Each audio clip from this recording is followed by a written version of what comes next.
Hulk রাস্তায় হাঁটতে হাঁটতে ছেঁড়া জামা কাপড় পরে একদিন একটা বড় নামী কাপড়ের দোকানে ঢুকেছিল। তার পোশাক আশাক দেখে সবাই তার দিকে তাকিয়েছিল। দোকানের ম্যানেজার তাকে দেখেই রেগে বলল, এই গরিব ভিখারি, দোকানের ভেতরে ঢুকতে দিয়েছে কে তোকে?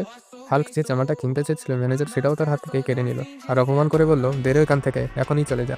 হাল্ক কিছু বলল না, শুধু চোখ তুলে শান্ত গলায় বলল, দেখবি একদিন এই দোকানটাই আমার হবে। এ কথা বলেই সে সেখান থেকে চলে গেল।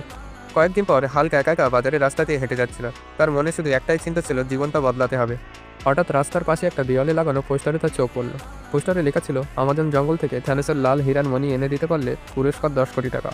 হাল পোস্টারের দিকে তাকিয়ে অনেকক্ষণ ভাবতে লাগলো, তারপর মনে মনে বলল, এটাই আমার সুযোগ। কোনো ভয় না পেয়ে হালকা রওনা দিল ভয়ঙ্কর আমাদের জঙ্গলের দিকে। ঘন জঙ্গল, অন্ধকার, অজানা বিপদ কিছুই তাকে আটকাতে পারেনি। অনেক খোঁজার পর অবশেষে সে থ্যানোসের সামনে পৌঁছালো। থ্যানোসের হাতে ছিল লাল হীরার মণি। হাল্ক মণিটা নিতে এগোতেই থ্যানোস গর্জে উঠল, আমার মণিতে হাত দিচ্ছিস কেন? পরের মুহূর্তেই লাল হীরার মণি হাতে রেখেই থ্যানোস হালকে এক ঘুষি মারল। হাল্ক মাটিতে পড়ে গেল। মাটিতে পড়েও হাল্ক মাথা তুলে বলল, একটা লাইক আর সাবস্ক্রাইব করো, আমার শক্তি বেড়ে যাবে। এরপর হাল্ক উঠে দাঁড়ালো। তার চোখে আর ভয় নেই, শুধু আগুন।